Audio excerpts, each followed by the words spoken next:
एक दिन मयंक ने करिश्मा और रेशमा के लिए रिश्ता देखा और ये बात उसने घर में सबको बताई। माँ, करिश्मा और रेशमा के लिए बहुत अच्छा रिश्ता आया है। वो लोग कल इन्हें देखने आ रहे हैं। आप और सविता मिलकर सारी तैयारी कर लेना। ये सुनकर करिश्मा और रेशमा खुश हो जाती हैं, लेकिन सविता सोचती है, अगर इन दोनों बहनों की शादी हो गई तो घर और बाहर का काम कौन करेगा? मनीषा तो एक नंबर की कामचोर है, उससे तो किसी बात की उम्मीद लगाना ही बेकार है। मुझे इस शादी को रोकना होगा। अगले दिन सभी लड़के वालों के स्वागत की तैयारी करने में लगे होते हैं। तभी मयंक अपनी बहनों से आकर कहता है, तैयार हो गई तुम दोनों? देखो, दोनों लड़के बहुत अच्छे हैं, मैं कोई कसर नहीं छोड़ना चाहता, इसलिए तुम उनके सामने अच्छे से बिहेव करना और अपनी भाभी से लड़ने मत लग जाना। करिश्मा, तुम वो नेकलेस पहन लो ना जो मैं तुम्हारे लिए लाया था। भैया, मैं बहुत देर से वो नेकलेस ढूंढ रही हूँ, लेकिन मुझे मिल ही नहीं रहा। क्या तुम? मयंक गुस्से में वहां से चला जाता है। थोड़ी देर बाद लड़के वाले भी आ जाते हैं। वो दोनों बहनों को पसंद कर लेते हैं और रिश्ता पक्का हो जाता है। लेकिन सविता के दिमाग में तो कुछ और ही खिचड़ी पक रही थी। वो पंडित जी के पास करिश्मा की कुंडली लेकर जाती है और उन्हें पैसे देकर करिश्मा की कुंडली बदलवा देती है। जब लड़के वालों के पास करिश्मा की कुंडली जाती है तो वो दुर्गा को फोन करते हैं। बहन जी, हमने करिश्मा की कुंडली अपने पंडित जी को दिखाई थी। आपकी बेटी की कुंडली देखिए, मैं और मेरे पति इन सब बातों में बहुत विश्वास करते हैं, इसलिए हम आपकी बेटी से अपने बेटे की शादी नहीं करा सकते। इस तरह करिश्मा का रिश्ता टूट जाता है और सभी घर वालों को बहुत दुख होता है। अब कविता सोचती है, चलो करिश्मा का तो रिश्ता टूट गया, अब रेशमा का भी रिश्ता तोड़ना है।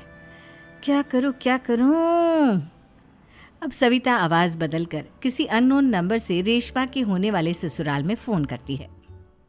हेलो, मैं कौन हूँ कौन नहीं ये आपके लिए जानना जरूरी नहीं, बस इतना सुन लो कि रेशमा का 2 साल से किसी के साथ अफेयर चल रहा है। बस रेशमा का रिश्ता तोड़वाने के लिए सविता का इतना कहना काफी था। अब रेशमा का भी रिश्ता टूट गया। मयंक और दुर्गा देवी ने रेशमा को खूब खरी खोटी सुनाई और उससे बार बार उस लड़के के बारे में पूछने लगी। आप दोनों मुझे क्यों परेशान कर रहे हो? अरे कोई लड़का होगा मेरी लाइफ में तो मैं बताऊंगी ना, जब कोई है ही नहीं तो कहाँ से लाऊं मैं कोई लड़का?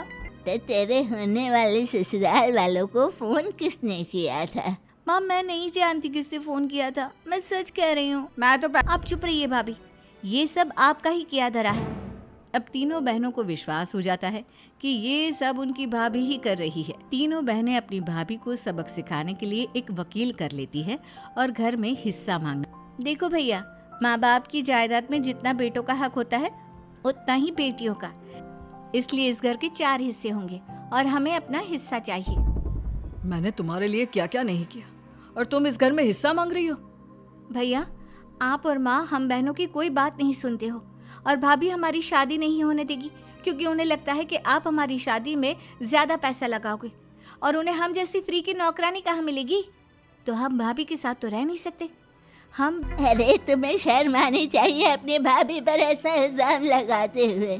वो तुम्हारे बारे में कितना सोचती है। हाँ माँ, भाभी हमारे बारे में बहुत सोचती है, दिन रात बस यही सोचती रहती है कि किस तरह से अपनी तीनों ननदों को परेशान करूं और कभी मुझे पढ़ने भी नहीं देती।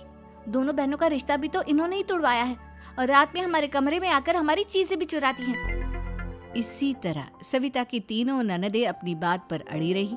अब कोर्ट में तारीख भी शुरू हो गई। जब सविता को लगा कि उसकी तीनों ननद इतनी आसानी से नहीं मानने वाली, तो उसने अपने पति और सास को सारी सच्चाई बता दी